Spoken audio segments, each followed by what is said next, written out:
Friends, being a visually impaired is, at times, ironically, a very thrilling experience.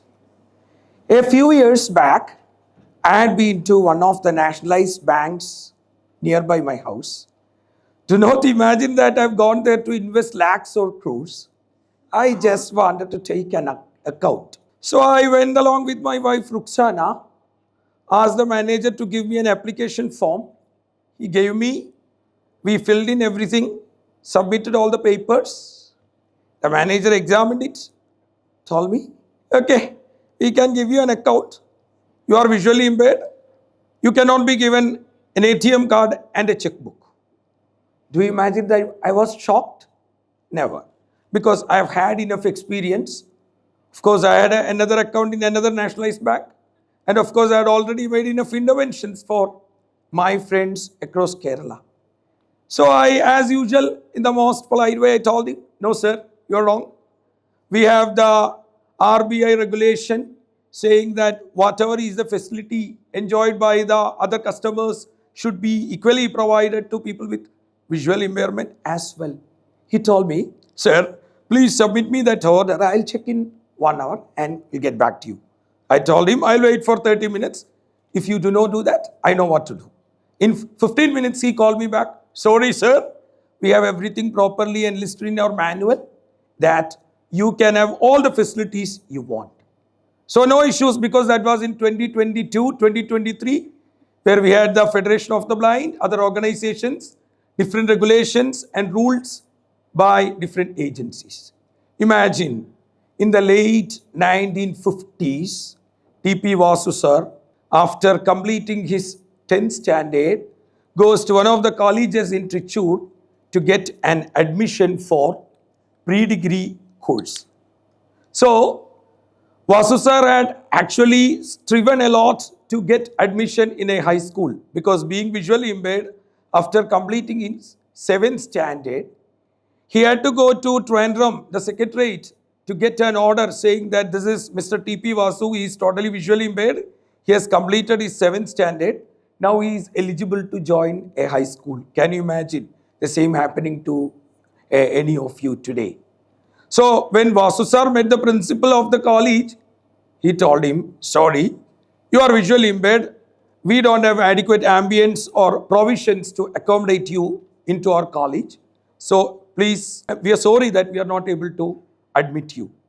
So he went to another college nearby again, where the principal said, okay, no issues, because I have one of the teachers here who is little bit experienced about visually impaired, so I'll consult him. Please wait here for 10 minutes. Then he waited, and after some time, he was given the admission. This is the situation.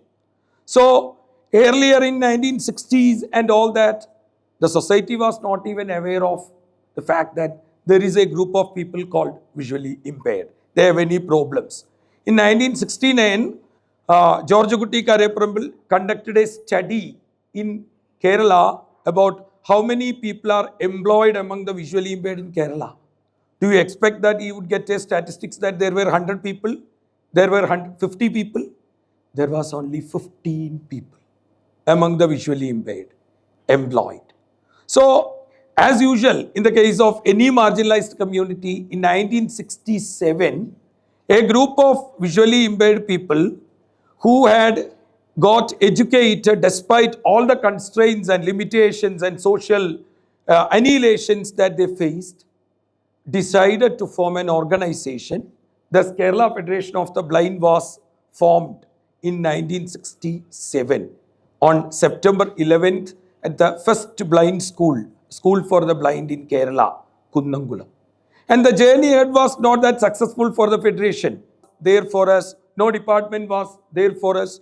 So it was head over heel task for us to everything for the people with disabilities.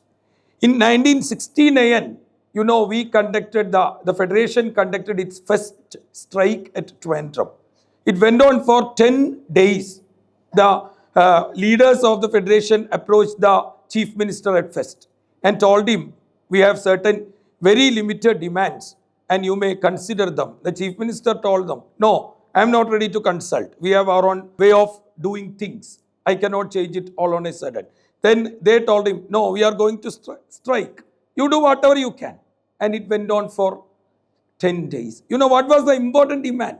The important demand was that 25% of vacancies should be reserved for people with disabilities in the special schools for the blind, which was there earlier during the Madras state. So the strike went for 10 days. The Madhubhumi newspaper then wrote an editorial that such a strike with such limited demands had never taken place in the history of Kerala. And finally, the strike was concluded successfully after a discussion with the government after 10 days. Ours is the largest service delivery organization for the visually impaired in Asia itself. You know what is the service delivery organization? Because if you are visually impaired, you face a lot of challenges in the society. To get over that, you need proper training.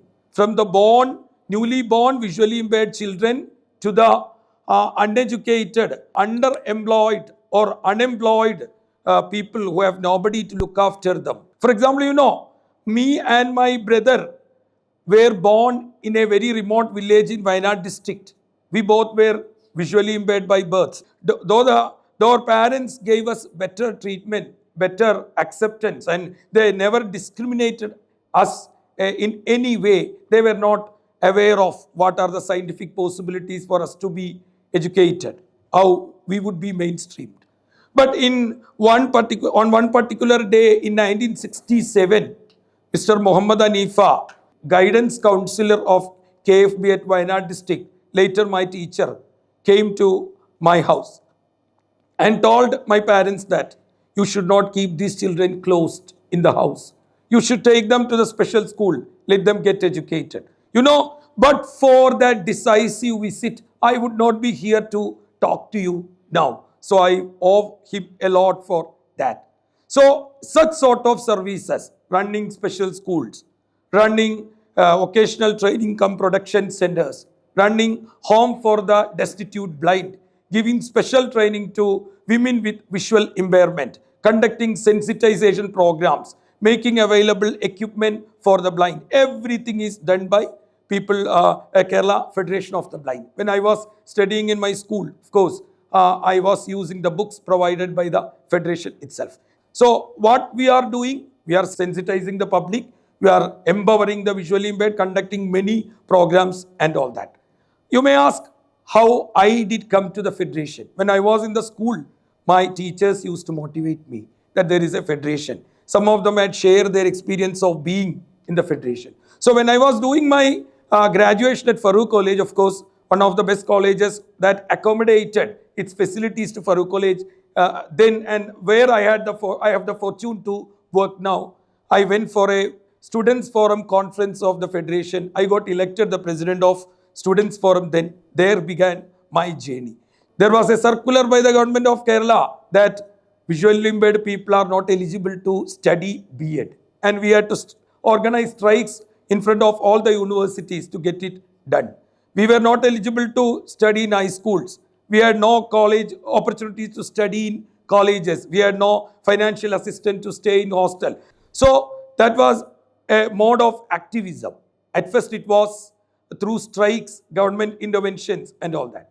Now we are depending upon the judicial provisions after PWD Act, Persons with Disabilities, Equal Opportunities and Protection of Rights Act, United Nations Convention on the Rights of Persons with Disabilities, and of course, Rights of Persons with Disabilities Act 2016. We are now more on an advocacy mode to win our rights. Of late, we have made it possible that the employment vacancies are reserved for people with disabilities in all aided educational institutions in Kerala. The interesting thing is that the disabled are the only section who have got reservation in the aided educational institutions in Kerala. And Kerala is the only state where the disabled have reservations under this scheme. So now you may ask me, what are the changes? Of course, there are a lot of changes. When we were not visible, Now we are very much visible. We have reservation in the educational sector, employment sector, and all that. But what is the attitude of the society? Do you feel that the society has changed its attitude considerably? Of course, what we were denied earlier, the proper space, proper acceptance, everything is given to some extent. Now, if we are not given something, of course, we know how to get it. The patronizing age is over. Our slogan is nothing about us without us. But the challenge is in major decision-making bodies, we are not still properly incorporated and considered, especially when it comes to governmental official bodies and hierarchies. Secondly, what is the social attitude?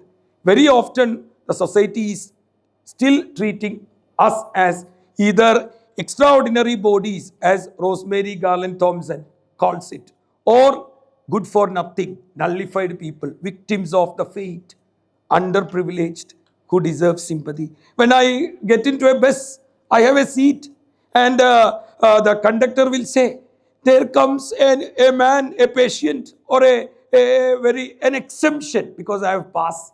In Malayalam, I can say, ഒരു ഒഴിവ് വരുന്നുണ്ട്. Or many buses do not even stop when they see me, because they know that I have a pass and I will not give the ticket. There are many situations. If they see me well dressed, the society, people over there will ask me, oh, it seems that you are coming from a rich background, as if I am not supposed to wear a nice clothes. So this sort of, when I understand someone by voice, people still think, oh, you are not able to see. How are you understanding people by voice? If I am not able to see, of course, I will depend upon whatever other parameters are there, touch, sound, sometimes the rhythm of walking, to distinguish people. So this hasty generalization is there. So what I propose to say is, first of all, if you have disabled people, people with disabilities, do not treat them as a class. They all have their individual variations. I may be talented. Sometimes someone else may not be that talented. But you should respect each individual, their autonomy and their difference. Nominal displacement and normate reductionism. But consider each person. Simply like there are talented and unskilled among you, there will be variations within the visually impaired community as well.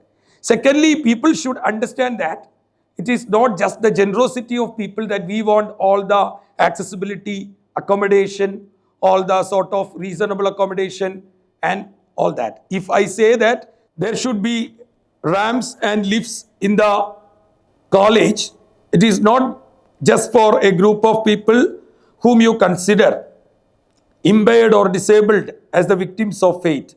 But any of you who you consider yourself able-bodied can go disabled in the course of your life. So that has to be there as a social requirement. Thirdly, do not consider that we are here for just receiving charity, and we also can contribute effectively to the society. So let me say that more are to be done, and each educational institution, each social avenue are not yet fully accessible. We have to make them accessible yet. There will be a time where you are able to include everyone, respect everyone, and work for everyone, work together for the well-being of such underprivileged communities like the visually impaired. From my own experience, I can tell you, even as an organizational leader or as a teacher or as a student or as a living being, I can tell you that if you have dreams, if you desire to be respected, to be considered, nothing else can beat you. Hope that there will be a future time when we see everybody is happy to be what he or she wants to be. Thank you.